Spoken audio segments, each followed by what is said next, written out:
나는 사람의 운이라는 것이 거창한 기회나 대단한 인맥에서만 결정된다고 생각했던 시절이 있었습니다. 그런데 1970년대 말이었습니다. 나는 해외 조선소 시찰을 위해 북유럽의 한 항구 도시를 방문하게 되었고 그곳에서 평생 잊지 못할 충격을 받았습니다.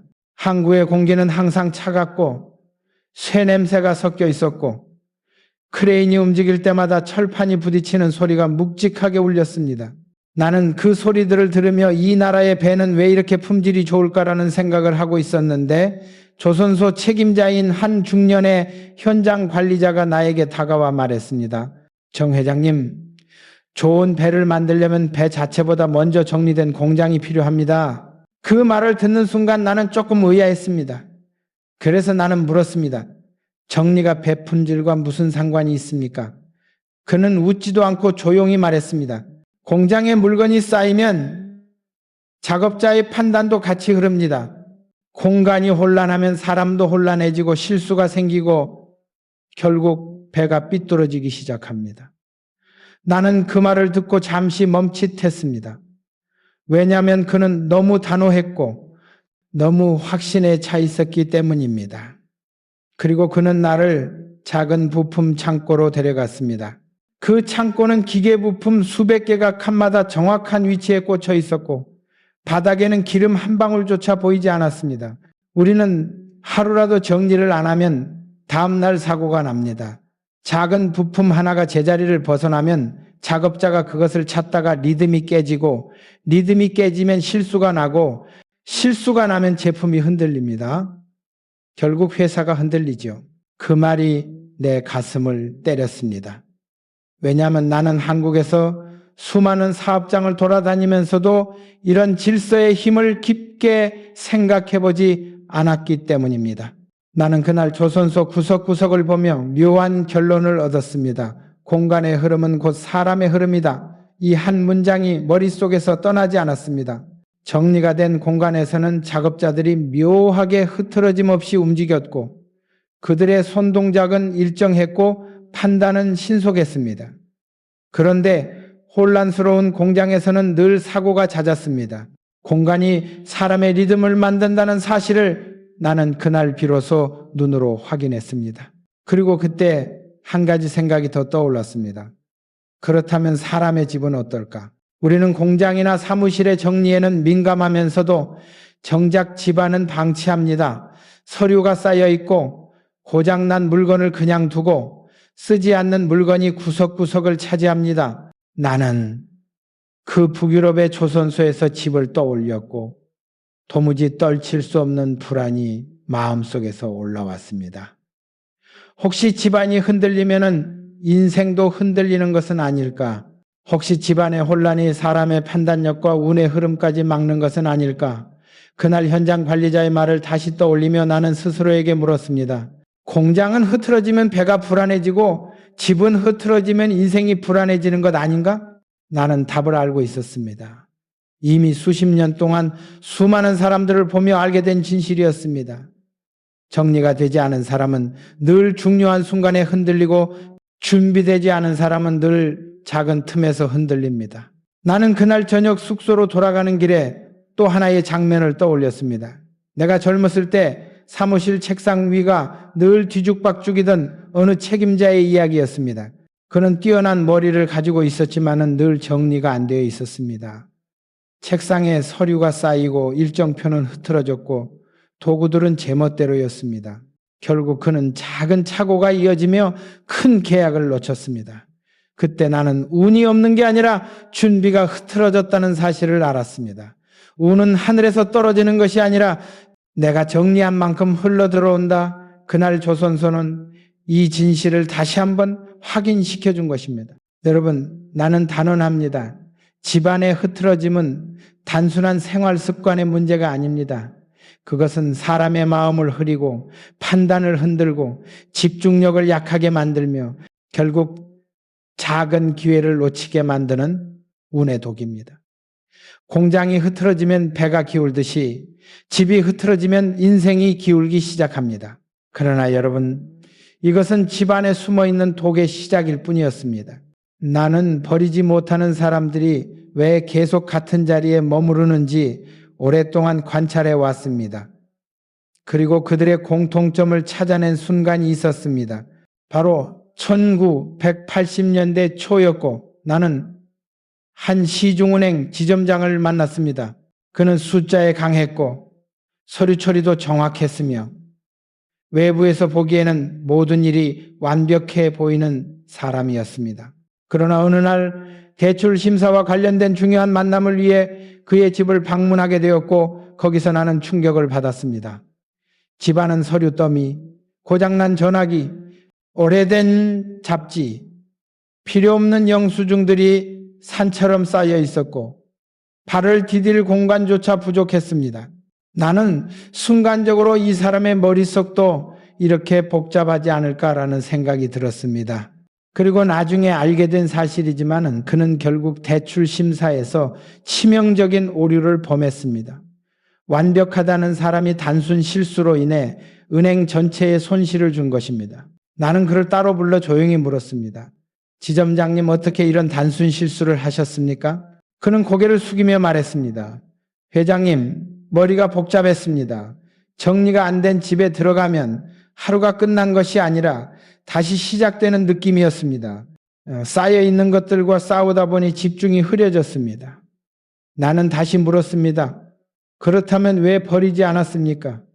그는 깊은 한숨을 쉬며 버리려 했습니다. 하지만 이상하게 손이 안 갔습니다.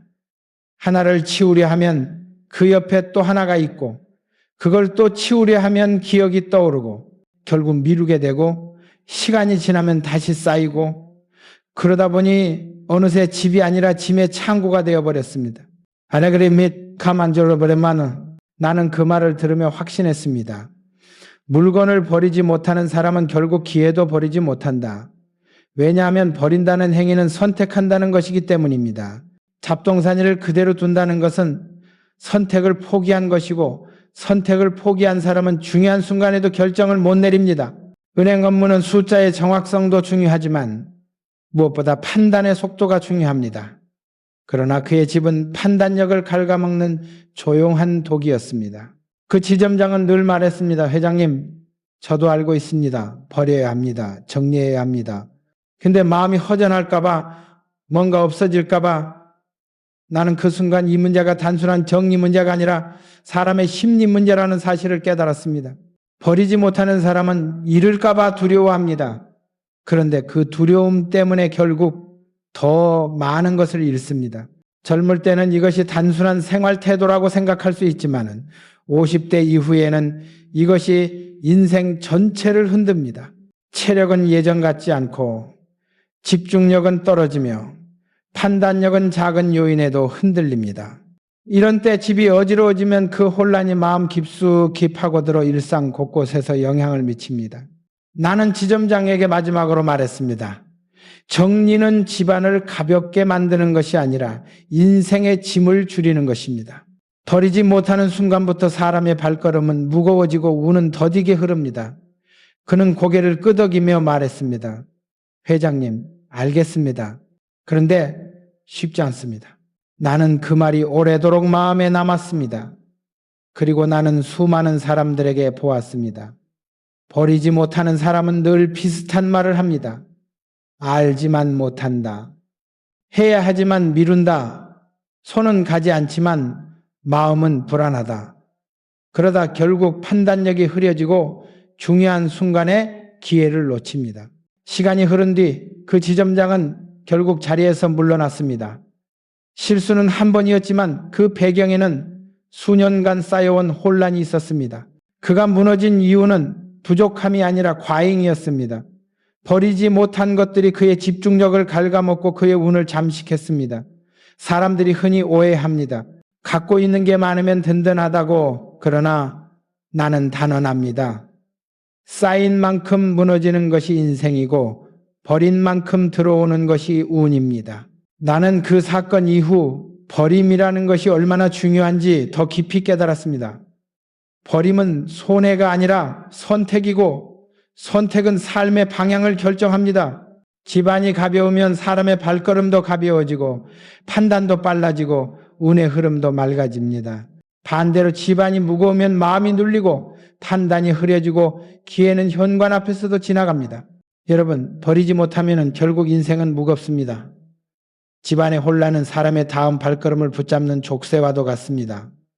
지금 당장은 괜찮아 보일지 몰라도 어느 순간 중요한 판단 앞에서 힘을 잃게 만듭니다.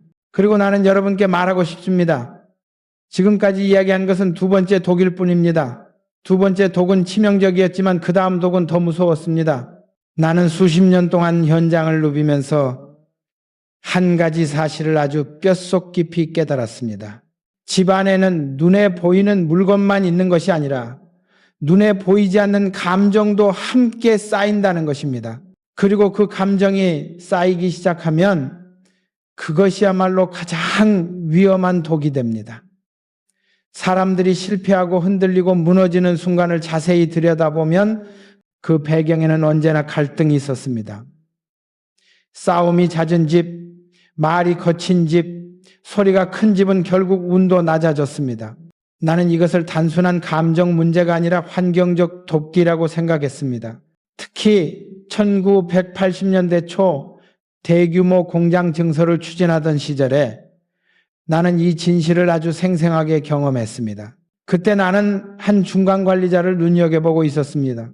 그는 일할 때는 뛰어난 능력을 보여주었지만 어느 순간부터 이상하리만치 판단이 흐려지고 집중력이 떨어지기 시작했습니다. 중요한 보고에서 실수가 늘어나고 작업자들과의 의사소통도 삐걱거렸습니다.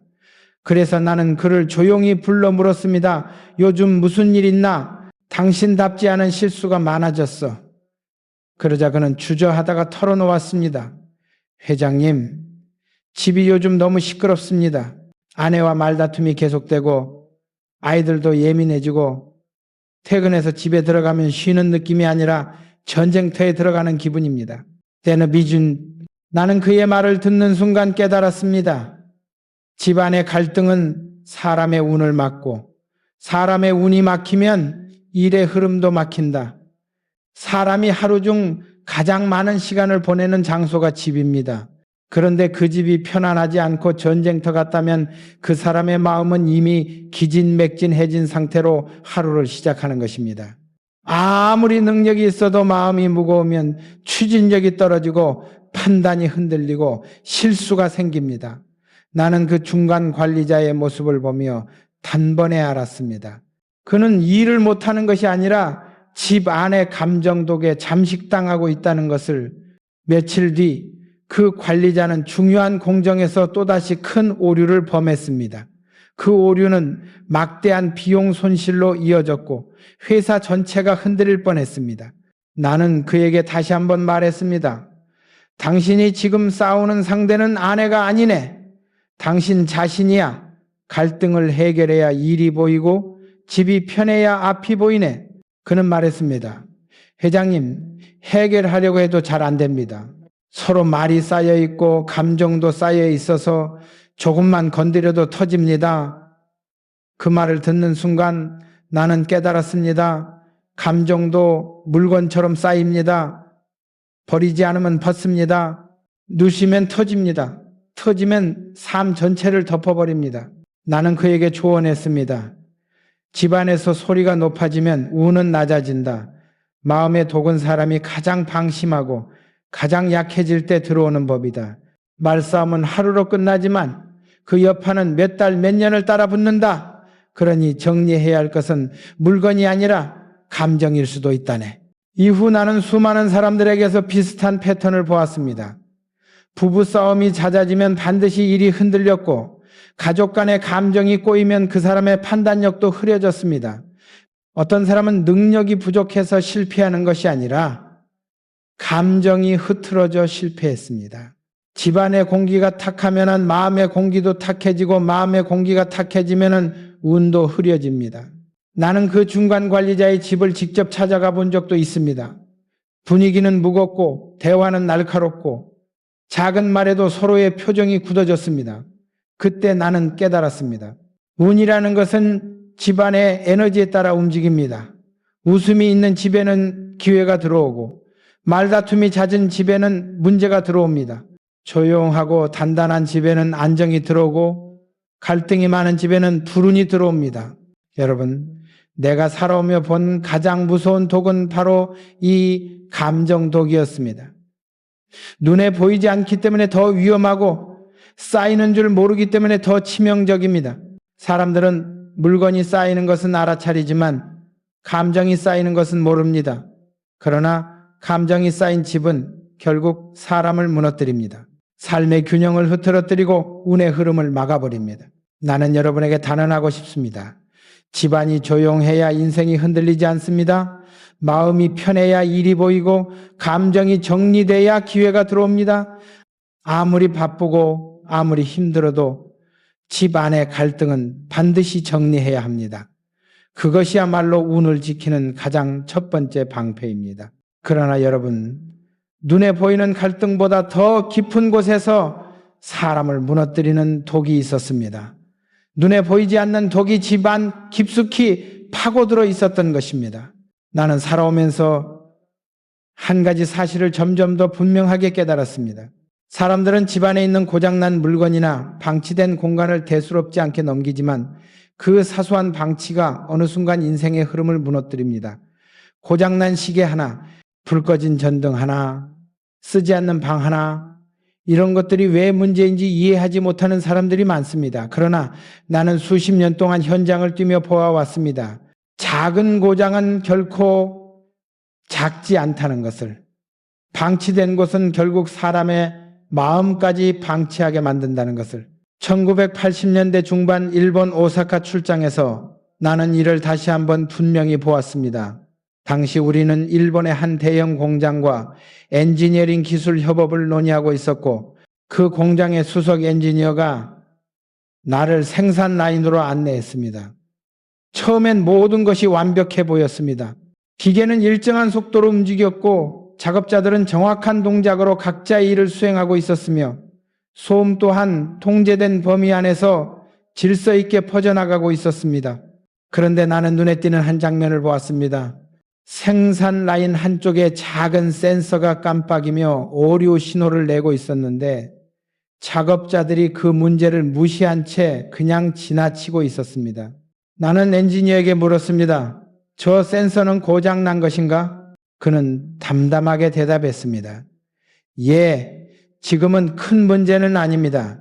그래서 당장은 수리하지 않고 있습니다. 나는 그 말에서 묘한 불안을 느꼈습니다. 작은 고장이 큰 사고로 이어질 수 있지 않습니까? 그가 대답했습니다. 물론 그렇습니다. 다만 이 정도는 괜찮습니다. 내일 혹은 모레쯤 해결할 겁니다. 그러나 다음 날 우리는 그 공장에서 큰 사고 소식을 들었습니다. 바로 그 깜빡이던 센서가 제 역할을 못하는 바람에 기계가 제때 멈추지 않았고 결국 생산 라인 전체가 강제로 정지되었으며 하루치 생산량이 통째로 날아갔습니다. 엔지니어는 깊은 한숨을 내쉬며 말했습니다. 회장님, 죄송합니다. 그 작은 고장을 가볍게 본 것이 이런 사태를 만들었습니다. 그 말을 듣는 순간 나는 머릿속에서 번개가 치듯 깨달았습니다. 고장난 것을 방치하면 결국 사람도 방치됩니다. 집안에 고장난 물건, 고장난 문고리, 고장난 전등, 고장난 수납장, 이런 것들이 단순한 생활 불편이 아니라 사람의 태도와 기세를 갉아먹는 조용한 독이라는 사실을, 왜냐하면 고장난 것을 그대로 두는 순간 사람의 마음은 나중에라는 말을 배우고 지금 하지 않아도 된다는 습관을 만들고 이 정도는 괜찮다는 기준을 스스로에게 허용하기 때문입니다. 그 작은 허용이 쌓이면 사람의 삶 전체가 나태해지고 판단이 흐려집니다. 나는 집안에서 가장 무서운 공간이 언제나 방치된 곳이라고 말해왔습니다.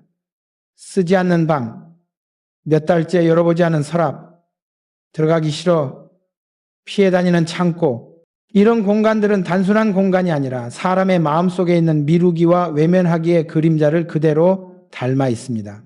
어떤 사람은 집안에서 사용하지 않는 방을 하나 비워두면서도 이렇게 말합니다.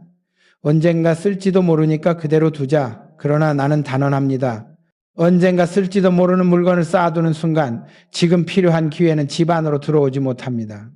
공간은 에너지입니다. 빈 공간은 새로운 운을 받아들이고 방치된 공간은 묵은 기운을 붙잡아 둡니다. 나는 오사카의 그 엔지니어에게 말했습니다. 작은 고장이 라인을 멈추듯 사람도 작은 혼란의 발목을 잡힐 때가 있습니다. 집안에 방치된 물건 하나가 당신의 기세를 꺾고 집중을 흐리고 마음을 무겁게 만들 수 있습니다. 그는 씁쓸하게 웃으며 말했습니다. 회장님, 인정합니다. 우리는 늘 큰 문제만 보려다가 작은 문제에 당합니다. 그 말은 곧 인생의 진리이기도 했습니다. 사람들은 큰 목표, 큰 기회, 큰 성공만 바라보며 하루를 보냅니다. 그러나 그 큰 성공을 방해하는 것은 큰 장애물이 아니라 작은 혼란입니다. 집안에 고장난 전등 하나가 하루의 시작을 흐리고 고장난 서랍 하나가 스트레스를 쌓고 풀지 않은 박스 하나가 마음을 어지럽히고 결국 중요한 순간에 사람을 흔듭니다. 여러분, 나는 평생 동안 보았습니다. 정리가 잘된 사람은 위기 앞에서도 기세가 꺾이지 않았고 고장난 것을 금세 고치는 사람은 일도 빠르고 운도 맑았습니다.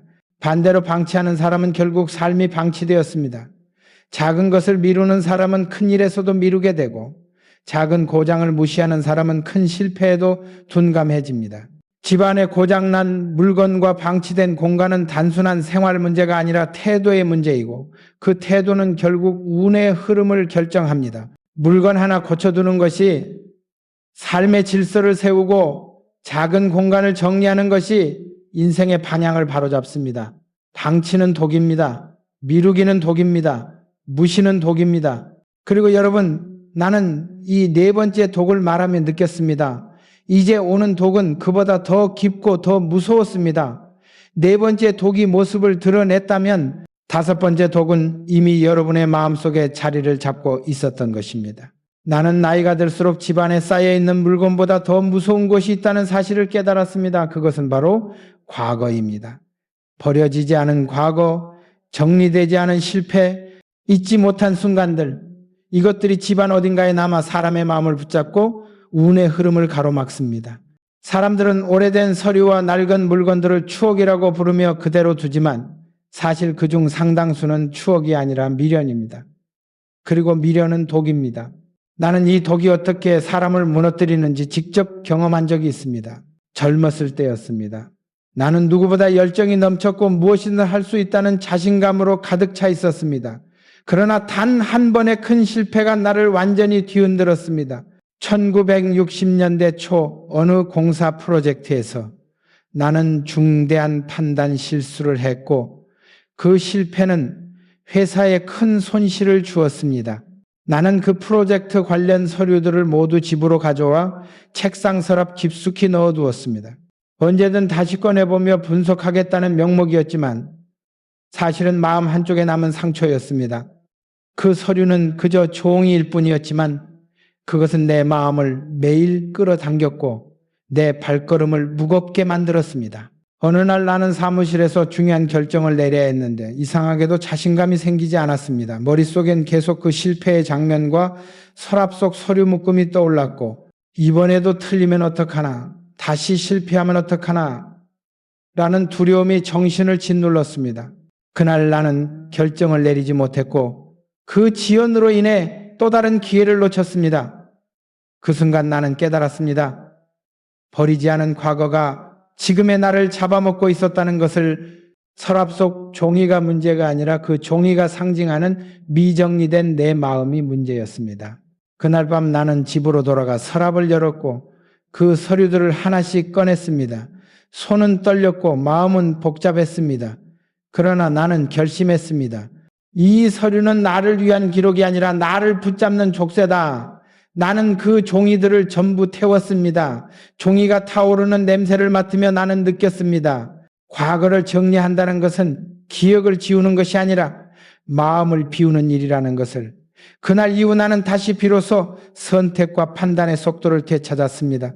공간이 정리되니 마음이 가벼워졌고 마음이 가벼워지니 운의 흐름도 다시 살아났습니다. 나는 이후 수많은 경영자와 직원들을 보았습니다. 오래된 계약서, 과거의 실패 노트, 지나간 사업의 기록들, 이런 것들을 집안 깊숙이 쌓아두고 있는 사람은 반드시 공통점이 있었습니다. 그들은 늘 머뭇거렸고 도전을 주저했습니다. 과거의 그림자가 현재를 가리고 미래를 막았습니다. 어떤 이는 말했습니다. 혹시 나중에 필요할지 몰라서 가지고 있는 겁니다. 그러나 나는 단언합니다. 미래에 필요할 것을 갖고 있는 것이 아니라 과거를 잊지 못해 붙잡고 있는 것입니다. 준비가 아니라 미련입니다. 기록이 아니라 정체입니다. 나는 한 중견 간부의 이야기를 떠올립니다. 그는 서류 정리만 하면 몇 시간이 걸릴 정도로 과거 문서를 쌓아두고 있었습니다.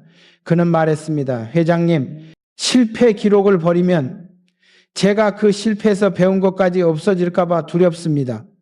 나는 그에게 말했습니다. 배운 것은 머리에 남는 것이지 서류에 남는 것이 아니다. 머리에 남지 않은 배움은 서류가 남아있어도 내 인생에 아무 소용이 없다. 그러나 그는 끝내 그 서류를 버리지 못했고 결국 또 다른 실패 속으로 들어갔습니다. 과거를 정리하지 못한 사람은 미래를 선택하지 못합니다. 과거가 방해하고 과거가 속삭이고 과거가 그를 되돌립니다. 여러분, 집 안에 쌓여있는 낡은 물건과 문서는 단순한 짐이 아닙니다. 그것은 과거가 머무는 자리입니다. 그리고 과거가 머무는 만큼 미래가 들어올 자리는 줄어듭니다. 마음속에서 떠나지 못한 감정, 후회, 미련이 물건과 함께 쌓이면 그 집의 공기는 무거워지고 사람의 기세는 꺾입니다. 살아있는 사람은 앞으로 가야 합니다. 앞으로 가려면 뒤를 비워야 합니다. 남겨진 상처와 기록을 붙잡는 순간 사람의 걸음은 느려지고 우는 그 사람을 피해갑니다. 나는 여러분께 말하고 싶습니다. 집안에 남아있는 과거는 절대 추억이 아닙니다. 그것은 마음을 묶는 족쇄이고 운을 막는 벽입니다. 과거를 정리하는 것은 과거를 배신하는 것이 아니라 새로운 길을 여는 것입니다. 버린다는 것은 포기가 아니라 시작입니다. 그러나 여러분, 이 5번째 독을 정리했다고 해서 안심할 수는 없습니다. 나는 수많은 사람을 보며 깨달았습니다. 진짜 위험은 이제부터였고 6번째 독은 과거보다 더 깊은 곳에서 사람을 조용히 붙잡고 있었습니다. 나는 수많은 현장과 사무실, 셀 수 없이 많은 사람들의 인생을 지켜보며 한 가지 더 깊은 진실에 닿았습니다. 그것은 집안에는 과거보다 더 무거운 그림자가 숨어 있다는 사실이었습니다. 바로 떠난 사람의 흔적입니다.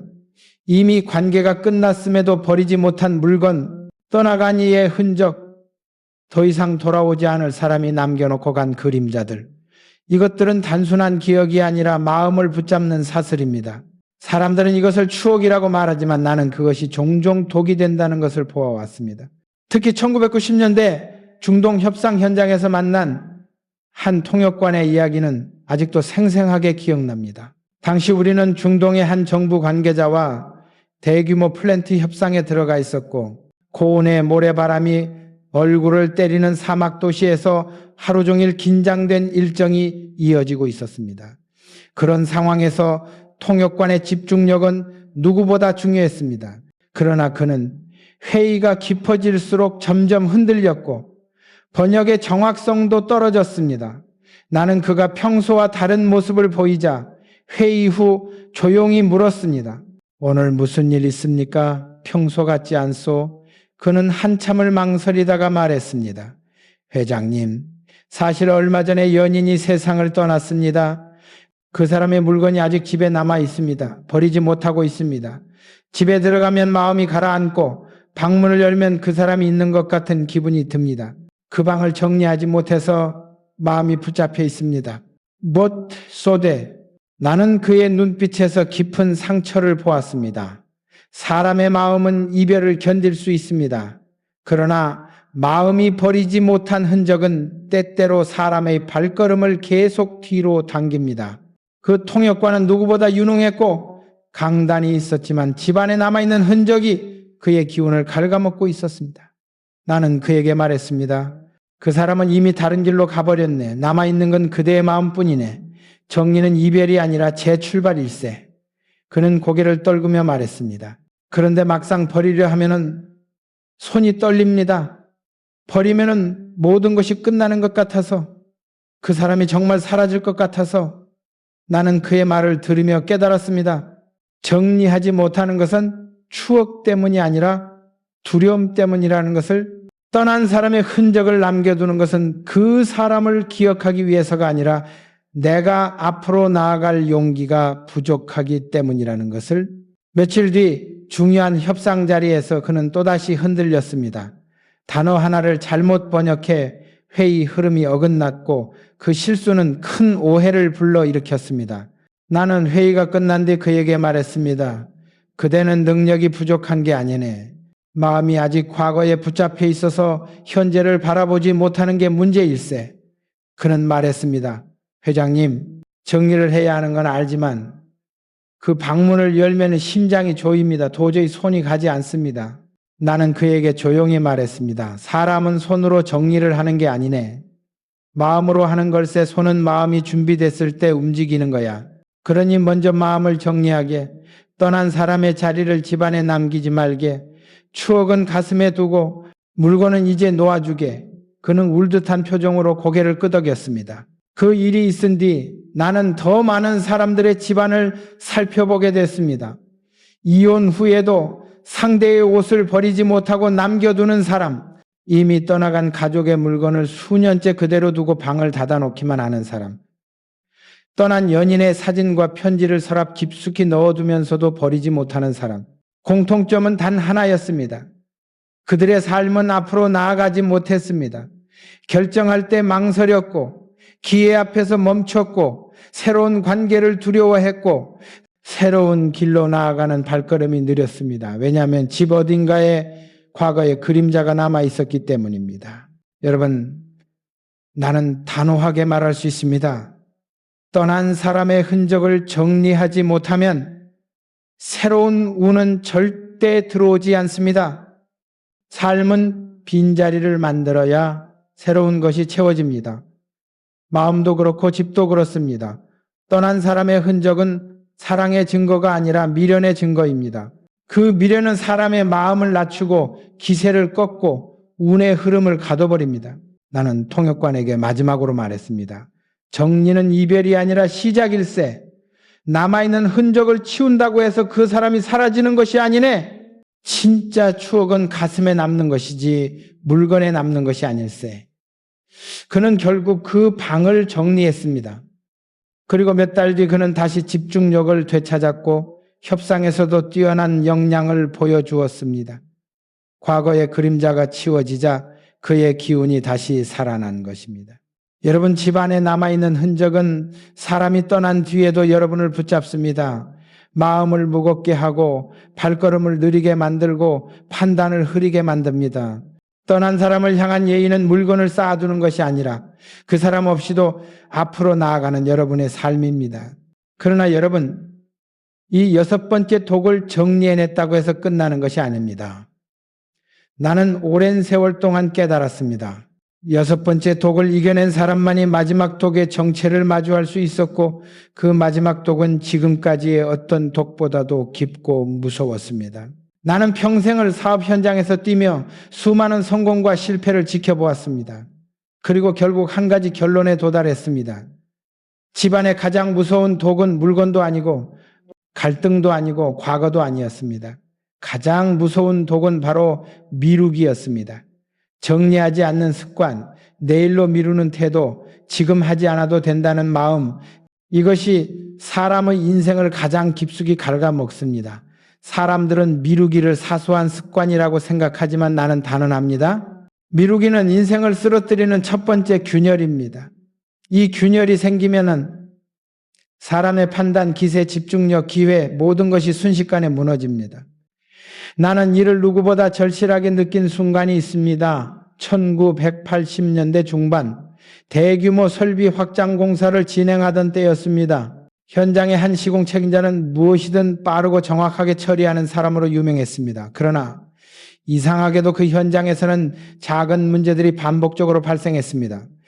공정이 조금씩 밀리고 작업 동선이 꼬이고 작은 부품 하나가 제 시간에 도착하지 않으며 전체 일정이 흔들리기도 했습니다.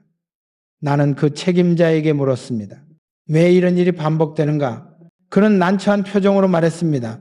회장님, 일이 많다 보니 작은 문제들은 나중에 해결하려 했습니다. 급한 것부터 처리하다 보니 사소한 것들은 뒤로 밀렸습니다. 어르바쌤, 그러나 그 사소한 것들 이 문제였습니다. 하루 미루고 이틀 미루고 일주일 미루고 그러다 보면은 사소한 문제가 큰 사고로 변합니다. 실제로 어느 날 그는 수년 동안 제대로 정리하지 않았던 공정 체크리스트 때문에 큰 사고를 겪었습니다. 관리가 미뤄진 채 쌓여있던 작은 오류들이 동시에 터지며 전체 라인이 멈춰버린 것입니다. 나는 그 현장을 보며 깨달았습니다. 사람의 인생도 똑같습니다. 미뤄둔 감정, 미뤄둔 정리, 미뤄둔 결단, 미뤄둔 시작, 이것들이 어느 날 한꺼번에 터져 삶을 무너뜨립니다. 나는 그 책임자를 따로 불러 말했습니다. 그대는 능력이 없어서 실패한 것이 아니네. 그대가 미룬 것들이 그대를 잡아먹은 게야. 작은 문제를 미룬 순간 이미 실패의 씨앗이 뿌려진 거지. 그는 고개를 숙이며 말했습니다. 회장님, 인정합니다. 해야 할 줄 알면서도 손이 가지 않았습니다. 늘 내일 하자고 생각했습니다. 그런지 바로 이것이 미루기의 본질입니다. 사람들은 내일이라는 말을 너무 쉽게 씁니다. 그러나 내일은 약속이 아닙니다. 내일은 희망도 아니고 해결책도 아닙니다. 내일은 도망입니다. 내일이라는 말은 책임을 미루는 방패이고 기회를 놓치는 변명이고 운을 끊어내는 칼입니다. 나는 수십 년 동안 미루는 사람들의 끝을 보아왔습니다. 그들은 결국 일을 잃고 기회를 잃고 관계를 잃고 자신감을 잃었습니다. 미루기는 삶을 천천히 무너뜨립니다. 소리 없이. 하지만 치명적으로 나는 어느 임원의 이야기를 기억합니다. 그는 뛰어난 두뇌를 가지고 있었고 누구보다 신중했지만 정리하는 것을 늘 미뤘습니다. 서류는 책상 위에서 산처럼 쌓여 있었고 중요한 문서는 뒤죽박죽 섞여 있었으며 해야 할 일 목록은 항상 내일로 밀렸습니다. 결국 그는 아주 중요한 협상 자리에서 필요한 자료를 제때 찾지 못해 큰 계약을 놓쳤습니다. 그날 그는 회사에서 가장 아까운 사람 중 하나로 평가받고도 단 한 번에 몰락했습니다. 나는 그에게 말했습니다. 그대는 일을 못한 것이 아니라 정리를 미룬 것이네. 미루기 습관이 그대의 운을 갉아먹은 게야. 그래서 나는 직원들에게 늘 말했습니다. 작은 것부터 정리하라. 지금 손을 대라. 마음이 흔들리기 전에 움직여라. 미루는 사람은 결코 이길 수 없다. 미루기를 습관으로 만든 순간 사람의 삶은 뒤로 끌려가기 시작합니다. 왜냐하면 미루기란 단순히 행동을 미루는 것이 아니라 삶의 리듬 자체를 미루는 것이기 때문입니다. 리듬을 잃은 사람은 기회를 잡을 수 없습니다. 기회는 지금 움직이는 사람에게만 보이기 때문입니다. 그리고 나는 여러분께 단호히 말합니다. 미루기는 운을 갉아먹는 가장 무서운 독입니다. 집안의 작은 정리조차 미루는 사람은 인생의 큰 결단도 미루게 됩니다. 책상 위의 종이 더미를 미루는 사람은 기회를 정리하는 순간에도 미룹니다. 고장난 물건 하나를 미루는 사람은 문제 해결도 미룹니다. 결국 그 사람은 늘 뒤처지고 늘 붙잡히고 늘 흔들립니다. 그렇게 인생은 무너집니다. 여러분, 미루기라는 독은 여러분의 마음 깊은 곳에 이미 뿌리를 내렸을지도 모릅니다. 그래서 지금이 바로 깨달아야 할 때입니다. 아무리 늦어도 지금 시작하면 늦지 않습니다. 미루기를 버리는 순간 기회는 다시 흐르고 운도 다시 들어옵니다. 인생은 생각보다 단순합니다. 움직이는 사람은 살아남고 미루는 사람은 무너집니다. 그리고 여러분, 이제 마지막입니다. 이 7번째 독까지 정리하고 나면 비로소 인생이라는 집의 전체 구조가 보이기 시작합니다. 마지막 8번째 파트에서는 이 모든 독을 하나로 묶고 운을 바꾸는 가장 중요한 결론을 말씀드리겠습니다. 이제 여러분과 함께 집 안에 숨어있는 7가지 독을 모두 살펴보았습니다. 그리고 여러분도 느끼셨을 것입니다. 이 독들은 단순히 집안의 문제가 아니라 인생 전체를 흔드는 조용한 파괴자들이었습니다. 나는 수십 년 동안 수많은 사람들의 성공과 몰락을 지켜보며 깨달았습니다. 사람을 무너뜨리는 것은 거대한 실패가 아니라 집안에서 방치된 사소한 독들이고, 그 독이 하루하루 마음을 갉아먹고 기세를 꺾고 운의 흐름을 차단한다는 사실을. 그렇다면 이제 질문은 하나입니다. 어떻게 이 모든 독을 정리하고 새로운 운을 맞이할 것인가? 나는 평생의 경험을 바탕으로 단언합니다. 50대 이후의 인생은 버린 만큼 가벼워지고 정리한 만큼 바로 선다는 것을.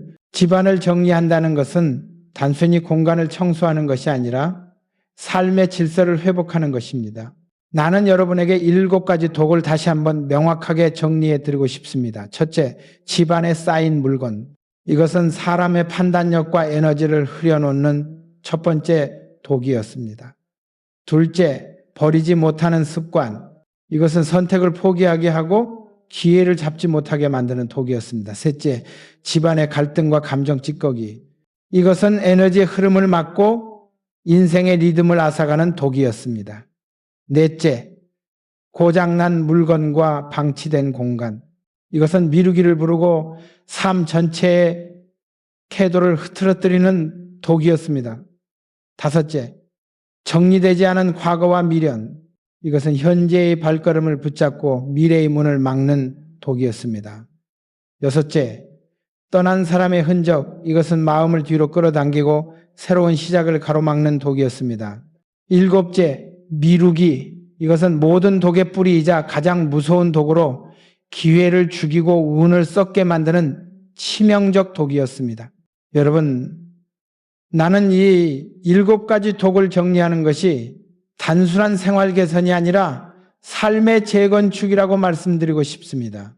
사람이 왜 50대 이후에 갑자기 기세가 꺾이고 집중력이 흐려지고 예전 같은 추진력이 사라지는가? 이유는 단순합니다. 집안의 독이 세월과 함께 쌓였기 때문입니다.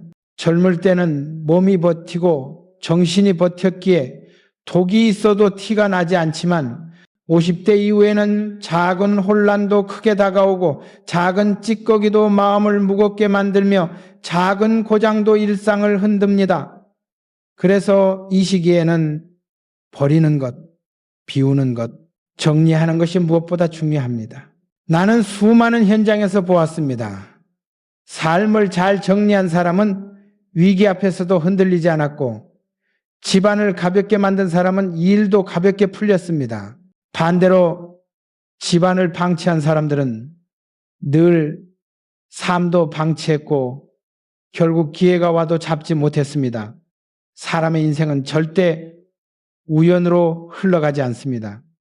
질서가 있는 집은 운도 질서 있게 흐르고 혼란이 많은 집은 운도 흐트러집니다. 여러분, 집은 단순한 공간이 아닙니다. 집은 마음의 상태이고 인생의 에너지 흐름입니다. 집이 무거우면 인생이 무거워지고 집이 밝으면 마음이 밝아지고 집이 막히면 운도 막힙니다. 그래서 정리는 공간의 문제가 아니라 삶의 철학입니다. 버림은 포기가 아니라 선택이고 정리는 과거를 지우는 것이 아니라 미래를 준비하는 작업입니다. 내가 평생을 살며 내린 결론은 아주 단순합니다. 운은 준비된 사람에게 흐르고 준비는 정리에서 시작된다. 정리는 마음의 질서를 세우고 질서는 판단을 바로잡고 판단은 기회를 불러오며 기회는 운을 만들어냅니다. 나는 여러분에게 마지막으로 말하고 싶습니다. 오늘 당장 집안을 돌보십시오. 쌓인 물건을 정리하고 고장난 것을 고치고 과거를 내려놓고 미루기를 버리십시오. 떠난 사람의 흔적을 정리하고 마음속 갈등을 내려놓으십시오. 그러면 여러분의 집은 더 이상 독이 아니라 운을 끌어들이는 그릇이 될 것입니다. 그리고 그 순간 깨닫게 될 것입니다. 삶이 왜 그동안 무거웠는지, 왜 기회가 잘 보이지 않았는지, 왜 마음이 자꾸 흔들렸는지.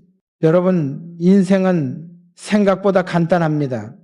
불필요한 것을 버리면 필요한 것이 들어오고 막힌 것을 뚫으면 흐름이 생기고 정리가 되면 운은 저절로 움직입니다. 나는 평생을 걸고 여러분께 말할 수 있습니다. 정리는 포기가 아니라 시작이며 버림은 손해가 아니라 새로운 운을 맞이하는 통로입니다. 그리고 결국 여러분은 깨닫게 될 것입니다. 집을 비우면 마음이 비워지고 마음이 비워지면 운이 들어온다는 단순한 진리를